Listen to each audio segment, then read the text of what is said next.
Kita harus selalu ingat kepada Allah, selalu memohon pada Allah, dan selalu memohon perlindungan kepada Allah dari godaan syaitan. Dan mereka adalah musuh kita yang nyata. Setiap mau membaca Quran, setiap hendak membaca Quran, adab utamanya diawali dengan membaca ta'awudz, a'udzubillahi minasyaitonirrajim. Begitu juga ta'awudz kita baca ketika kita sedang marah, karena kemarahan itu dari syaitan. Kemarahan itu dari syaitan. Syaitan itu dari api. Dan kemarahan itu juga bisa menyebabkan pelakunya masuk ke dalam neraka. Sehingga Rasulullah mengingatkan, la taghdab walakal jannah. Jangan kamu marah, niscaya bagimu surga. Maka kamu akan mendapatkan surga. Kalau kita ingin dicatat sebagai penduduk surga, ibarat KK, ibarat KTP, ingin dicatat sebagai kependudukannya adalah penduduk surga, maka bertobatlah dari sifat pemarah, bertobatlah dari sifat suka marah. Dan di antara cara untuk kita supaya tidak marah adalah ketika marah kita mengucapkan a'udzubillahi minasyaitonirrajim. Aku berlindung kepada Allah dari godaan syaitan yang terkutuk. Ayat pertama dari surat Al-Fatihah, Bismillahirrahmanirrahim, dengan menyebut nama Allah yang Maha Pengasih, Maha Penyayang. Apabila kita mengucapkan bismillah ketika kita mau berbuat, ketika kita mau makan, ketika kita mau minum, ketika kita mau masuk WC, ketika kita mau melakukan aktivitas apapun, diawali dengan menyebut nama Allah, insya Allah Allah akan memberkahinya. Allah akan memberkahi semua perbuatan kita yang diawali dengan membaca bismillah. Membaca bismillah itu juga merupakan pengakuan dari kita bahwasanya kita bisa melakukan apapun itu adalah karena pertolongan Allah, karena izin dari Allah, karena ada Allah. Kalau tidak ditolong oleh Allah, kita tidak bisa melakukan apa-apa. Bahkan untuk berkedip saja kita betul-betul tidak punya daya dan upaya kecuali karena Allah. La haula wala quwwata illa billah. Bismillahirrahmanirrahim juga mengingatkan kita agar apa-apa perbuatan itu ditujukan untuk Allah Subhanahu wa taala. Apa-apa itu ditujukan untuk Allah, jangan untuk selain Allah. Kita harus selalu waspada itu, karena hati manusia itu berbolak-balik dalam sehari itu sangat sering, lebih dari 70 kali.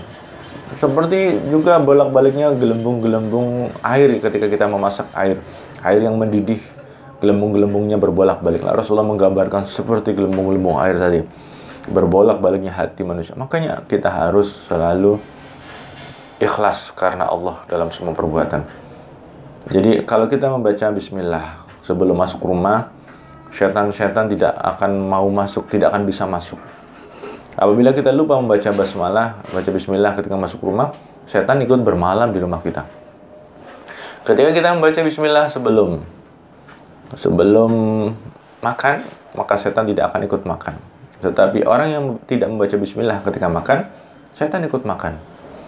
Begitu juga ketika berhubungan dengan istri, kalau kita tidak membaca doa, tidak membaca bismillah, maka mereka juga ikut berhubungan. Na'udzubillah min dzalik. Maka dari itu, teman-teman semua, marilah kita selalu membaca bismillah dalam semua perbuatan-perbuatan kita. Kita awali dengan doa, kita awali dengan bismillah. Ar-Rahmanir-Rahim. Bismillahirrahmanirrahim. Ar-Rahmanir-Rahim. Allah Maha Pengasih, Allah Maha Penyayang. Dia lebih pengasih, lebih penyayang dari apapun yang pengasih dan penyayang. Dialah Khairur Rahimin, dialah Arhamur Rahimin, yang paling penyayang dari semua penyayang.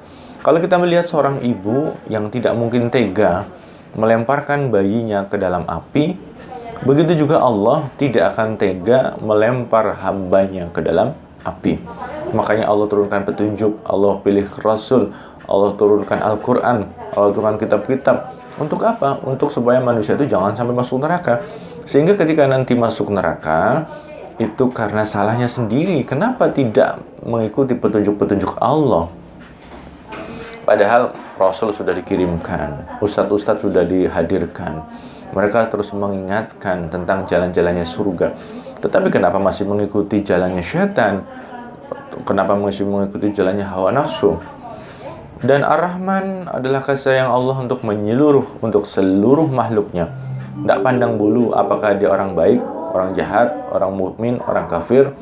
Allah tetap mencurahkan rezekinya, mencurahkan kebaikannya.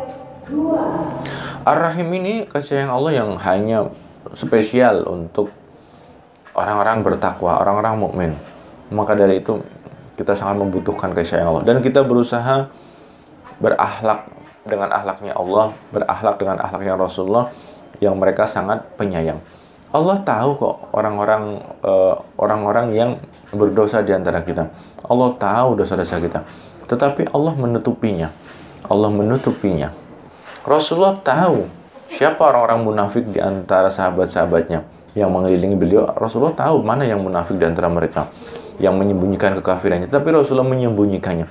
Nah, kalau kita ingin meniru akhlak mereka, maka kita pun menjadi orang yang tidak suka mengumbar aib orang. Kalau kita tahu aib teman-teman kita, ya jangan disebar-sebarluaskan. Sebagai bentuk kasih sayang kita kepada mereka, maka kita menyembunyikan atau tidak mengungkap atau mengumbar aib-aib mereka.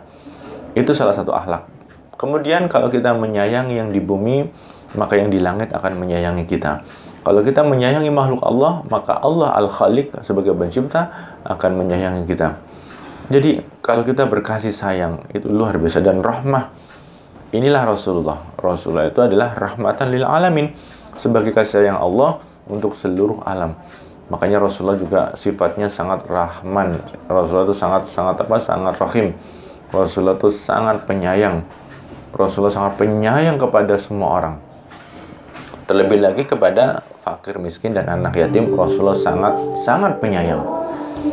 Maka kita pun seperti itu, sebagai orang mukmin itu punya sifat khas, yaitu penyayang. Terlebih lagi kepada sesama mukmin, sesama orang Islam, itu harus lebih penyayang. Terlebih lagi kepada keluarga, dan juga sayang kepada diri kita sendiri. Dalam bentuk kasih sayang kita kepada diri sendiri adalah kita berusaha menjaga diri kita dari api neraka. Ya ayyuhalladzina amanu qu anfusakum wa ahlikum nar. Wahai orang-orang beriman, jagalah diri kalian dan keluarga kalian dari api neraka. Kalau kita sayang dengan diri kita, ya jangan biarkan diri kita itu terbakar di api neraka. Caranya bagaimana?